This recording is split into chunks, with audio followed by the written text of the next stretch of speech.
ഇന്നത്തെ പരിപാടി എന്ന് വെച്ചാൽ ഒരു ഇഫ്താർ പരിപാടിയാണ്. ഫ്രണ്ട്സിൻ്റെ അനിയന്മാരും കൊച്ചനിയന്മാരും എല്ലാവരും കൂടെ ചേർന്നാണ്. അപ്പോൾ നമുക്ക് അങ്ങോട്ട് പോവാം. ഓക്കെ.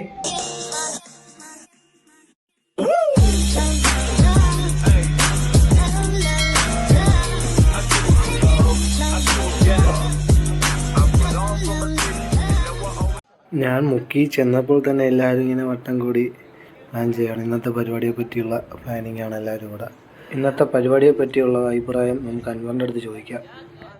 ഇഫ്താർ പരിപാടി നടത്തും, നിനക്ക് അതിനെ പറ്റി എന്താ അഭിപ്രായം? നല്ലൊരു ഇതല്ലേ? സന്തോഷം, അത്രേ ഉള്ളു. പ്രോത്സാഹിപ്പിക്കണം നമ്മൾ. ഇതൊക്കെ പ്രോത്സാഹിപ്പിക്കേണ്ട കാര്യങ്ങളാണ്, അത്രേ ഉള്ളു. ഒരു പരിപാടി ആകുമ്പോഴത്തേക്ക് എല്ലാവരും കൂടെ ഒരുമിച്ച് പോകാനായിട്ടായിരുന്നു ഞങ്ങൾ ഇന്ന്. കുറച്ച് പേരും കൂടെ വരാനുണ്ടായിരുന്നു. അവർക്ക് വേണ്ടി വെയിറ്റ് ചെയ്ത് നിൽക്കുവായിരുന്നു ഞങ്ങളെല്ലാവരും കൂടി. പിള്ളേരൊക്കെ നല്ല അടിപൊളിയായിട്ട് സഹകരിച്ച് നിന്ന് അവന്മാർ തന്നെ നിന്ന് നടത്തിയത്. എല്ലാവരും നല്ല സഹകരണമായിരുന്നു ഈ പരിപാടിയിൽ. സ്റ്റാർ പരിപാടി എന്ന് പറയുമ്പോൾ ഇച്ചിരി കൂടെ എനർജിയൊക്കെ കിട്ടുമല്ലോ. അത് നല്ലൊരു കാര്യം തന്നെയാണല്ലോ നമ്മൾ ചെയ്യുന്നത്. എല്ലാം വണ്ടിക്കകത്തൊക്കെ കൊണ്ട് സെറ്റ് ചെയ്തവന്മാർ. പോയാലോ നമുക്ക്?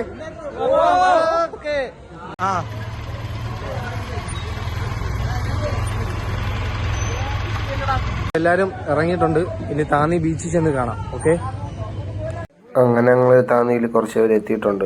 അപ്പം വണ്ടി ഇഫ്താറിന് കുടിക്കാനുള്ള സാധനങ്ങളൊന്നും വന്നില്ല. അത് ഗേറ്റിനപ്പുറമായി പോയി ഗൈസ്. അതും കാത്ത് ഞങ്ങൾ ഇവിടെ ഇങ്ങനെ താന്നി ബീച്ചിൽ നിൽക്കുമായിരുന്നു. ഓൺ ദ വേ അല്ലേ? നമ്മളെ നോമ്പ് തുറക്കുന്ന ഐറ്റംസുകളെല്ലാം വണ്ടിയിലായി പോയി. അത് ഗേറ്റ് അടച്ചിട്ടേക്കാണ്. സമയം 6:30 ആയിട്ടുണ്ട്. 7 മിനിറ്റിനകം നമുക്ക് നോമ്പ് തുറക്കണം. സൂര്യ അസ്തമിക്കാറായി ഗായ്. നോമ്പുറപ്പ് വണ്ടി വരൂ, എത്തൂ, പ്രതീക്ഷിക്കല്ലേ. ഞങ്ങളത് പറഞ്ഞുകൊണ്ടിരിക്കുമ്പോൾ തന്നെ അവരെത്തിയിട്ടുണ്ട്. അങ്ങനെ ഞങ്ങൾ അവരെ പിറകെ പോയി കുറച്ച് ഫ്രണ്ടിലോട്ട് ഒതുക്കി, നല്ല സ്പേസ് നോക്കി ഒതുക്കി അവിടെ വെച്ച് നടത്താമെന്ന് വിചാരിച്ചു. അങ്ങനെ അവരെന്തായാലും എത്തിയിട്ടുണ്ട് ഗായ്സ്. ഞങ്ങൾ ലേറ്റ് ആവുമെന്ന് വിചാരിച്ചത് 6:30 ആയപ്പോഴത്തേക്ക് കറക്റ്റ് പിള്ളേർ എത്തിയിട്ടുണ്ട്. പിന്നെ നമുക്ക് എടുത്ത് നോമ്പുറയിലോട്ട് പോവാം. ഓക്കെ, അങ്ങനെ എല്ലാരും എത്തിയിട്ടുണ്ട് ഗായ്സ്. ലേറ്റ് ആവുമെന്നാണ് വിചാരിച്ചത്. എല്ലാരും എത്തിയിട്ടുണ്ട്.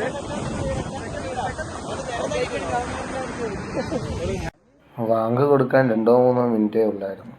അപ്പോഴത്തേക്ക് എല്ലാവരും പടപടാന്ന് സെറ്റൊക്കെ ചെയ്ത് ഫുഡൊക്കെ എടുത്ത് വെച്ച് നോമ്പുറക്കാനുള്ള ഐറ്റംസുകളെല്ലാം എല്ലാം എടുത്ത് വെച്ച് റെഡിയാക്കുമായിരുന്നു. എവിടെയൊക്കെ ഇരിക്കുമെന്ന് ആർക്കൊക്കെ കൺഫ്യൂഷനായി. കുറേ പേര് ഇങ്ങനെ നിന്ന് കുറേ നേരം.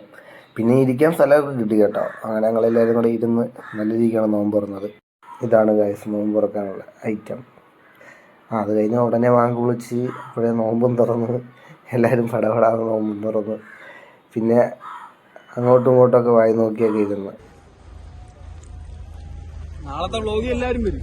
അതെ, ഞാനും എന്റെ ഫ്രണ്ട്സും.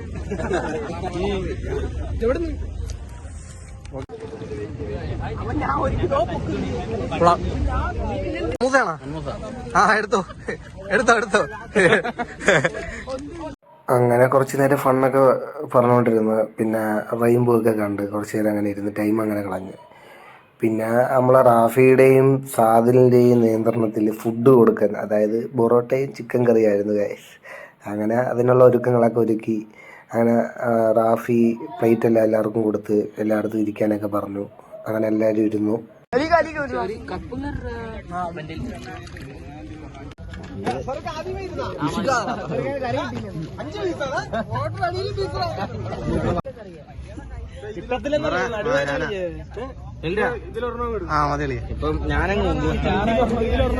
അങ്ങനെ ഞാനും എല്ലാവരും ഫുഡൊക്കെ കഴിച്ച് നല്ല കാഴ്ചകളൊക്കെ ഉണ്ട്.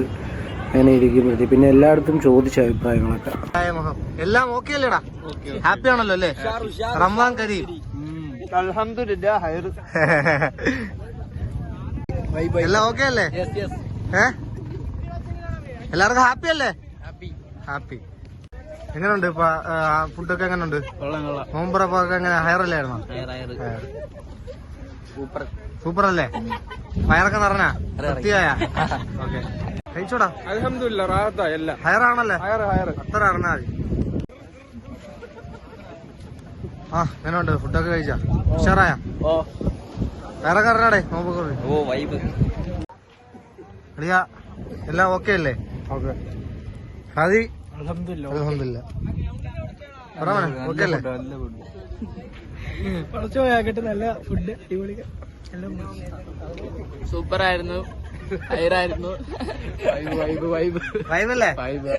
റമദാൻ വൈബ് അല്ലേ? അൽഹംദുലില്ലാ.